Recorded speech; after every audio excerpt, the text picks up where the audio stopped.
Hello നമസ്കാരം. കൽഹാനയുടെ പുതിയൊരു വീഡിയോയിലേക്ക് സ്വാഗതം. ഇന്നത്തെ നമ്മുടെ റെസിപ്പി കോവിലകം സ്പെഷ്യൽ മാമ്പഴ പുളിശ്ശേരിയാണ്. ഈ മാമ്പഴക്കാലത്ത് ഇങ്ങനൊരു പുളിശ്ശേരി ഉണ്ടാക്കിയില്ലെങ്കിലേ അത് വലിയൊരു നഷ്ടമായിരിക്കും. വായോ, നമുക്ക് പോയി കുറച്ച് മാമ്പഴം പറിച്ചുകൊണ്ട് വരാം. മുറ്റത്ത് നല്ല ചന്ദ്രക്കാരൻ മാങ്ങ അഥവാ നാട്ടുമാങ്ങ പഴുത്ത് നിപ്പുണ്ട്. നാട്ടുമാമ്പഴമാണ് കേട്ടോ ഇങ്ങനൊരു മാമ്പഴ പുളിശ്ശേരിക്ക് ഏറ്റവും ബെസ്റ്റ്. ഇപ്പൊ നാട്ടുമാമ്പഴം ഇല്ലെങ്കിൽ നമുക്ക് മോണ്ടൻ മാങ്ങയോ അങ്ങനത്തെ മാങ്ങകളൊക്കെ എടുക്കാം. അപ്പൊ അതുപോലത്തെ ഒരു മാമ്പഴമാണ് ഞാൻ എടുത്തേക്കുന്നത്. അത് നന്നായിട്ട് കഴുകി വെച്ചേക്കുവാണ്. ഇനി അതിന്റെ തോലൊക്കെ ഒന്ന് കളഞ്ഞെടുക്കണം. തോല് ചെത്തുന്നതിനേക്കായും നമ്മൾ തോലിങ്ങനെ ഉരിഞ്ഞെടുത്ത് കളയുന്നതാണ് നല്ലത്. അപ്പോൾ അത് വെന്ത് കിട്ടാനും എളുപ്പമായിരിക്കും. ഈ റെസിപ്പി സ്കിപ്പ് ചെയ്യാതെ അവസാനം വരെയും കാണണം. കാരണം കടുക് താളിക്കലിൽ പോലും പ്രത്യേകതയുണ്ട്. നമ്മൾ സാധാരണ ഉണ്ടാക്കുന്ന മാമ്പഴ പുളിശ്ശേരിയിൽ നിന്നും വളരെ വ്യത്യസ്തമാണ് കോവിലകം സ്പെഷ്യൽ മാമ്പഴ പുളിശ്ശേരി. അപ്പൊ അതുകൊണ്ട് സ്കിപ്പ് ചെയ്യാതെ തന്നെ എല്ലാവരും അവസാനം വരെ കാണാൻ ശ്രമിക്കുക. അപ്പൊ ഇതിന്റെ എല്ലാം തോല് ഞാനൊന്ന് പൊളിച്ചെടുക്കുവാണ് കേട്ടോ. പെട്ടെന്ന് പൊളിച്ചെടുക്കാൻ പറ്റും, വളരെ എളുപ്പത്തിൽ തന്നെ നമുക്കിത് പൊളിച്ചെടുക്കാൻ പറ്റും. അപ്പം ഈ 8 മാമ്പഴത്തിന്റെയും തോല് ഞാനിവിടെ പൊളിച്ചെടുത്ത് വെച്ചിട്ടുണ്ട്. ഇനി അതൊരു മൺചട്ടിയിലേക്ക് ഇട്ട് കൊടുത്ത് അതിനൊന്ന് വേവിച്ചെടുക്കണം. അപ്പൊ അത് വേകാൻ ആവശ്യമുള്ള വെള്ളം കൂടെ ഒഴിച്ച് ഒരു 1/4 ടീസ്പൂൺ ഉപ്പാണ് ഇപ്പൊ ചേർത്ത് കൊടുക്കുന്നത്. ഉപ്പ് പോരെങ്കിൽ നമുക്ക് പിന്നീട് നോക്കിയിട്ട് ചേർക്കാം. അതിന്റെ കൂട്ടത്തിൽ ഒരു പിടി കറിവേപ്പിലയും കൂടെ ചേർക്കുന്നുണ്ട്.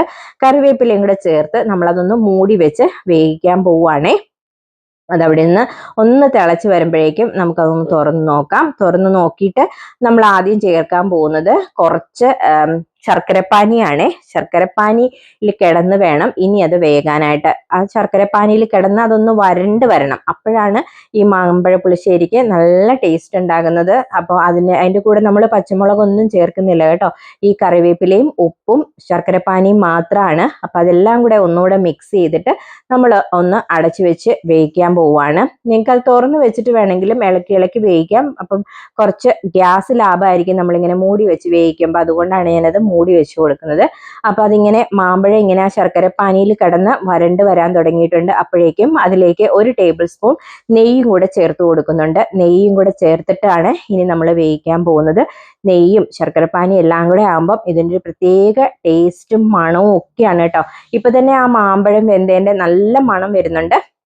അതിൻ്റെ കൂടെ ഈ നെയ്യും കൂടെ ആകുമ്പോൾ ഒരു പ്രത്യേക മണമാണ്. അപ്പൊ ഇനി നമുക്ക് ഇതിലേക്ക് ചേർക്കാനുള്ള അരപ്പ് തയ്യാറാക്കണം.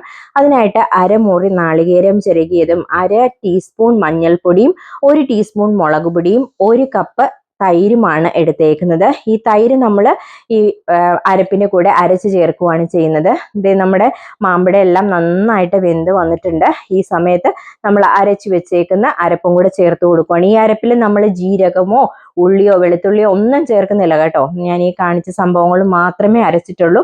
അതിൻ്റെ കൂടെ തൈരും കൂടെ കൂട്ടിയാണ് അരച്ചേക്കുന്നത്.